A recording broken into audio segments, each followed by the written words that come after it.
باللہ من الشیطان الرجیم بسم اللہ الرحمن الرحیم۔ السلام علیکم ناظرین، میں ہوں آپ کا میزبان Mirza Nadeem Baig, programme views on news with Mirza Nadeem Baig میں۔ ناظرین محترم، آج 19 فروری 2021 ہے اور جمعۃ المبارک کا روز ہے۔ جمعۃ المبارک کے روز کے خبرنامے کے ساتھ آپ کی خدمت میں حاضر ہوں۔ جیسا کہ آپ جانتے ہیں کہ ہمارے خبرنامے میں اسپین، یورپ اور دوسرے ملکوں کی خبریں شامل ہوتی ہیں۔ آج کی سب سے پہلی خبر کا تعلق اسپین کے صوبہ کاتالونیا میں کرونا پابندیوں سے متعلق ہے۔ کاتالونیا میں کرونا پابندیاں ایک ہفتہ اور بڑھا دی گئی اور اب یہ 21 کی بجائے 28 فروری تک جاری رہیں گی۔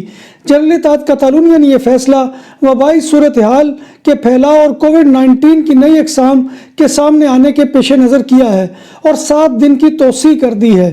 اس دوران پابندیوں کی کیفیت وہی رہے گی جیسا کہ پہلے تھی۔ ریسٹورنٹ اور بار صبح کو 7:30 بجے سے لے کر 10:30 بجے اور دوپہر کو 1 بجے سے لے کر دوپہر 4:30 بجے تک گاہکوں کو بٹھا کر سروس دے سکیں گے۔ شام 7 بجے سے لے کر رات 10 بجے تک ٹیک اوے کی سروس جاری رہے گی اور رات 11 بجے تک ہوم ڈیلیوری کی سروس بھی دی جا سکے گی۔ اس عرصہ میں 400 اسکوائر میٹر سے بڑی دکانیں اور شاپنگ مالز مکمل طور پر بند رہیں گے اور اختتام ہفتہ پر غیر ضروری سرگرمیوں کی دکانیں بھی بند رہیں گی۔ جم 30% گنجائش کے ساتھ کھلے رہیں گے۔ اسپین میں 39,60,000 بے روزگار افراد ہیں، جن میں سے نصف اندالوسیہ، کاتالونیا اور والنسیا کمیونٹی کے رہائشی ہیں۔ جنوری کے آخر میں سب سے زیادہ بے روزگار افراد کے ساتھ یہ تینوں خطے سر فہرست ہیں۔ 1 جنوری کو تازہ ترین اعداد و شمار کے مطابق یہ تینوں کمیونٹیز زیادہ آبادی والے علاقے ہیں اور اسپین کی کل آبادی کا 45% بنتے ہیں، اور اس کے باوجود ملک میں کل بے روزگاروں میں سے 50% کا تعلق یہاں سے ہے۔ ان تینوں علاقوں میں بے روزگاری میں اضافے کی وجہ کورونا بحران ہے۔ جنوری 2020 میں وبائی بیماری پھیلنے سے پہلے ملک کے 48% بے روزگار ان 3 خطوں میں مقیم تھے، جو اب سے 2 پوائنٹس کم ہے۔ کاتالونیا تیسرا خطہ ہے جس میں 29% زیادہ اضافہ ہوا ہے، جو 1 سال قبل 3,93,682 بے روزگاروں سے بڑھ کر 5,08,081 ہو گیا ہے۔ کاتالونیا میں فائنینشیل ایڈ وصول کرنے والے ورکرز کی مجموعی تعداد 1,70,093 ہے۔ کمیونیداد میڈرڈ میں 1,14,107 اور اندلوسیہ میں 95,443 ہے۔ اسپین میں رواں سال جنوری کے اعداد و شمار کے مطابق ایڈ وصول کرنے والے ورکرز کی کل تعداد 7,38,969 تھی، جس کے بعد اس میں تقریباً 1,40,000 ورکرز کا اضافہ ہوا اور 1 اور 11 فروری کے دوران یہ تعداد بڑھ کر 9 لاکھ تک جا پہنچی ہے۔ اس بات کا انکشاف سوشل سیکورٹی اور مائیگریشن کی وزارت نے کیا ہے۔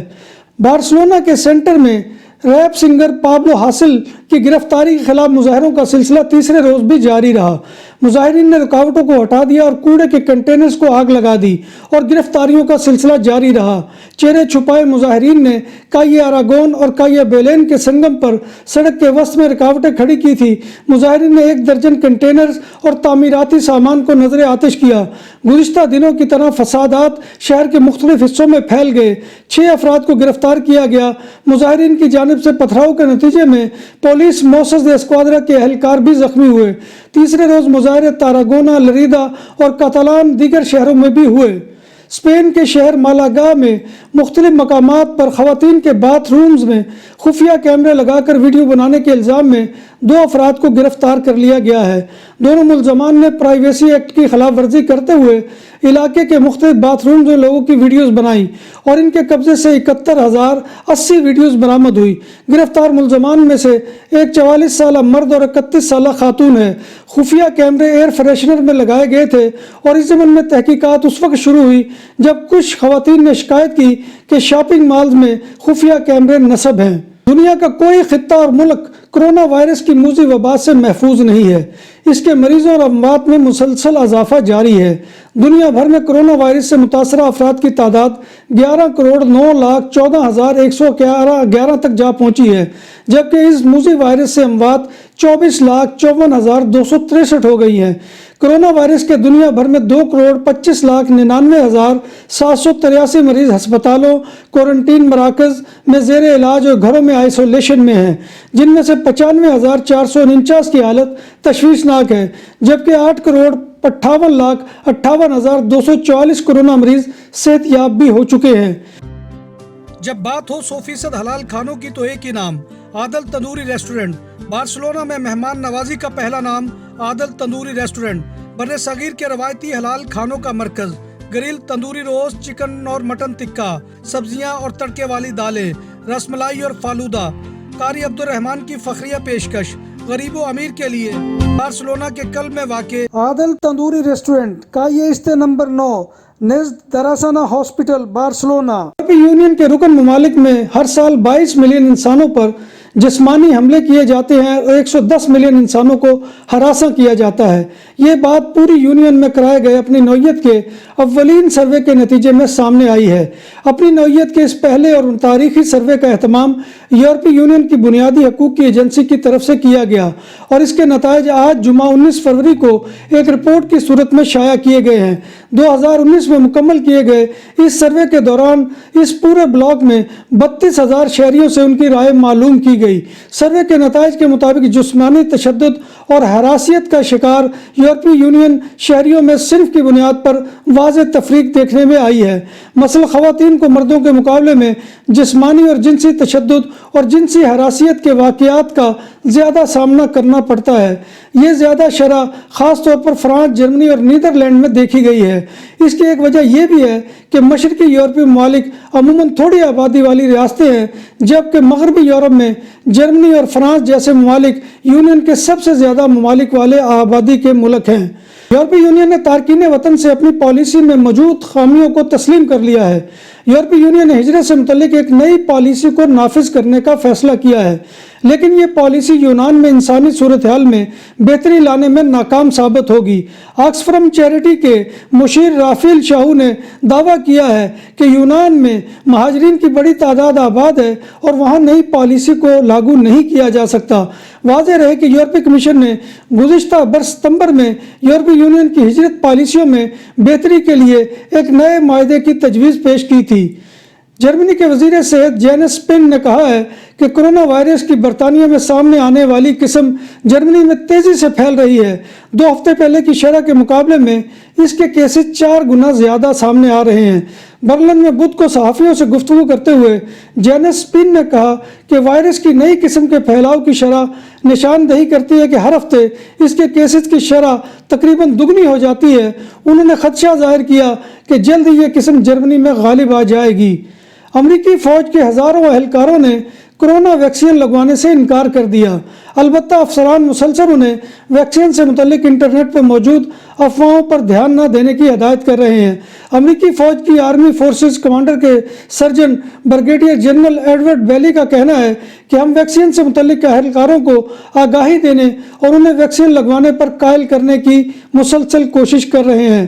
برازیل میں پولیس نے ان الزامات کی تحقیقات کا اعلان کیا ہے جن میں دعویٰ کیا گیا ہے کہ کچھ ہیلتھ ورکرز کی جانب سے لوگوں کو کووڈ-19 کی جعلی ویکسین استعمال کرائی جا رہی ہیں یا خالی سرنجوں کا استعمال کیا جا رہا ہے۔ برازیلین میڈیا نے اسے ونڈو ویکسینیشن کا نام دیا ہے۔ اب تک 4 ریاستوں میں اس طرح کی رپورٹس سامنے آئی ہیں۔ اس حوالے سے ایک ویڈیو وائرل ہوئی ہے جو ایک رشتہ دار نے بنائی تھی اور اسے مقامی میڈیا نے نشر کیا ہے، جس میں دکھایا گیا ہے کہ پیٹروپولس نامی شہر کے ایک ویکسینیشن مرکز میں ایک نرس خالی سرنج 94 سالہ خاتون کے بازو میں انجیکٹ کر رہی ہے۔ ویڈیو کے وائرل ہونے کے بعد نرس کو معطل کر دیا گیا اور پولیس اور دیگر اداروں کی جانب سے تحقیقات کا آغاز کر دیا گیا ہے۔ فرانس کے جنوب میں 2 جنگی رافال طیارے ایک فوجی ٹریننگ کے دوران نچلی پرواز کرتے ہوئے بجلی کے تاروں سے جا ٹکرائے، جس سے ایک گاؤں کی بجلی مکمل طور پر منقطع ہو گئی۔ اطلاعات کے مطابق یہ دونوں رافال طیارے وہاں ایک قریبی ایئر بیس سے اڑے تھے اور ان کا مقصد کم اونچائی پر پرواز کی تربیت کرنا تھا۔ اس واقعے کی تحقیقات کا آغاز کر دیا گیا ہے۔ علاقہ میئر نے بتایا کہ میں نے دیکھا کہ بجلی کی تاریں لٹکی ہوئی تھی۔ ان کے مطابق ایک طیارہ ان تاروں سے ٹکرایا جس سے یہ کٹ گئی، جس کے بعد انہوں نے فوری طور پر ایمرجنسی سروسز اور بجلی فراہم کرنے والی کمپنی کو فون کر کے اس واقعے کی اطلاع دی۔ مقامی اخبار کے مطابق بجلی کی تاریں گرنے سے آگ لگ گئی جس پر جلد قابو پا لیا گیا ہے۔ واقعے میں کوئی ہلاکت نہیں ہوئی۔ اٹلی میں مشہور آتش فشاں ماؤنٹ ایٹنا نے لاوا اگلنا شروع کر دیا۔ پہاڑ سے نکلنے والی راکھ 3000 فٹ کی بلندی تک پہنچ گئی ہے۔ آتش فشاں کے باعث آسمان سے برستے ہوئے چھوٹے پتھروں اور دھوئیں کے باعث کٹانکا ایئرپورٹ بند کر دیا گیا ہے۔ آتش فشاں کے سبب قریبی آبادیوں میں ایمرجنسی نافذ کر دی گئی ہے۔ انڈیا کی ریاست مہاراشٹر کے ایک ڈیری کسان نے دودھ کی خرید و فروخت کے لیے آسانی اور پورے ملک میں دودھ کا کاروبار پھیلانے کی غرض سے سفر کے لیے 30 کروڑ روپے کا ایک ہیلی کاپٹر خرید لیا۔ بھیونڈی کے جناردھن بہور تعمیرات کے شعبے میں کام کرتے ہیں اور اب انہوں نے ڈیری فارم کا کام شروع کر دیا ہے۔ انہوں نے کہا کہ اپنے کاروبار کے سلسلے میں انہیں اکثر سفر کرنا پڑتا تھا، اس لیے میں نے ایک ہیلی کاپٹر خرید لیا ہے۔ مجھے اپنے ڈیری کے کاروبار اور کھیتی باڑی کو دیکھنے کے لیے اس کی ضرورت ہے۔ ہیلی کاپٹر 30 کروڑ روپے کا ہے۔ انہوں نے بتایا کہ ہیلی کاپٹر کھڑا کرنے کے لیے مہاراشٹر میں 2.5 ایکڑ زمین پر ایک ہیلی پیڈ تعمیر کرنے کا منصوبہ بنایا گیا ہے۔ اس کے گرد ایک 4 دیواری بھی تعمیر کی جائے گی۔ بھارت کے دارالحکومت نئی دہلی میں گزشتہ برس فضائی آلودگی کے باعث 54,000 افراد لقمہ اجل بن گئے، جو دنیا بھر میں کسی بھی بڑے شہر میں ہلاکتوں کی سب سے بڑی تعداد ہے۔ میڈیا رپورٹ کے مطابق گرین پیس ساؤتھ ایسٹ ایشیا اور سوئس فورم نے ہوا کے معیار کی جانچ میں زہریلے ذرات PM 2.5 دریافت کیا، جو 2.5 مائکرو سے بھی کم قطر کے ہوتے ہیں اور یہ مہلک بیماریوں کا سبب بن سکتے ہیں۔ برازیل کے لیجنڈری فٹ بالر پیلے نے انکشاف کیا ہے کہ ان کے خواتین کے ساتھ بے شمار افیئرز رہے ہیں۔ ان خواتین سے ان کے کتنے بچے ہیں ان کی تعداد وہ نہیں جانتے۔ 3 شادیاں کرنے والے 80 سال کے پیلے نے دعویٰ کیا ہے کہ انہوں نے اپنی بیوی اور گرل فرینڈز کو بتا دیا تھا کہ وہ قابل بھروسہ انسان نہیں ہیں۔ ناظرین محترم، یہ تھا آج کا خبر نامہ جو میں آپ کی خدمت میں لے کر حاضر ہوا تھا۔ امید ہے کہ آپ کو ہمارا یہ سیگمنٹ پسند آئے گا۔ آخر میں آپ سے گزارش وہی ہے کہ آپ ہمارے چینل BBC اپڈیٹ TV کو سبسکرائب کریں، اس کے پروگرام کو لائک کریں اور اس کو دوستوں میں شیئر کریں اور کمنٹ باکس میں آ کر کمنٹ کرنا مت بھولیے۔ ناظرین محترم، یہاں پر ایک بات میں آپ سے عرض کرنا چاہتا ہوں کہ ابھی چند دن پہلے مجھے ایک ہمارے بزرگ جو ہے وہ ویور ہیں، انہوں نے مجھے یہ نصیحت کی تھی کہ میں اعوذ باللہ جو ہے وہ شروع میں نہ پڑھا کروں۔ تو خیر، اس کی کوئی ممانعت کسی بھی اعتبار سے دین میں نہیں ہے اور اس کو کسی خاص وقت کے نہیں، بلکہ ہر وقت انسان کو جو ہے وہ شیطان لعین اور شیطان مردود سے جو ہے وہ پناہ مانگتے رہنا چاہیے۔ لیکن میں حیران ہوں کہ ہمارے اس چینل کے پیچھے بھی کچھ شیاطین جن و انس کے جو انسانوں میں سے بھی ہیں وہ پڑے ہوئے ہیں اور وہ جو ہے وہ غلط قسم کی رپورٹس اس کے بارے میں کر رہے ہیں۔ حالانکہ میں آپ جانتے ہیں کہ کبھی بھی کوئی ایسی متنازع بات اس چینل کے اوپر کرنے کی کوشش نہیں کی ہے کہ جس کی وجہ سے کوئی ذاتی طور پر ہرٹ ہو۔ تو لہٰذا میں اس لیے بھی یہ تعوذ پڑھتا ہوں کیونکہ انسانوں میں جو جن ہے وہ انسانوں میں جو شیطان ہے وہ دوسرے شیطانوں سے زیادہ خطرناک ہے۔ تو لہٰذا آپ سے گزارش ہے، وہی لوگ ہیں کہ وہ جو ڈس لائک کرتے ہیں اور وہ 3-4 کی تعداد میں غالباً ایک ہی شخص نے کوئی اکاؤنٹ بنائے ہوئے ہیں اور وہ اس کو جو ہے پروگرام کو ڈس لائک کرتا ہے، لیکن میں نے کافی کو رپورٹس کیا لیکن وہ پھر نام بدل کر جو ہے وہ دوبارہ سے آ جاتے ہیں۔ تو آپ سے دعا ہے کہ آپ ایسے لوگوں کے بارے میں جو ہے وہ دعا کیجئے کہ اللہ تبارک و تعالیٰ ان کو راہ ہدایت دے اور کسی کی کامیابی اور ترقی کو جو ہے اس سے حسد نہیں کرنا چاہیے، کیونکہ نبی کائنات صلی اللہ علیہ وسلم نے فرمایا ہے کہ حسد نیکیوں کو ایسے کھا جاتا ہے جیسے لکڑیوں کو آگ۔ تو ناظرین محترم، اللہ تبارک و تعالیٰ سے دعا ہے کہ وہ ہمیں حاسدین اور بغض کرنے والوں سے محفوظ رکھے اور اللہ تبارک و تعالیٰ ہمیں ایمان اور صحت کی سلامتی کے ساتھ زندہ رکھے اور ہمارا خاتمہ ایمان کے اوپر کرے اور روز محشر حضور نبی کائنات صلی اللہ علیہ وسلم کی شفاعت اور ان کی زیارت سے بہرہ مند فرمائے۔ آمین یا رب العالمین۔ اسی دعا کے ساتھ میں آپ سے اجازت چاہوں گا۔ انشاءاللہ کل نئی خبروں اور نئے موضوعات کے ساتھ آپ کے ساتھ ملاقات ہوگی۔ تب تک اللہ حافظ۔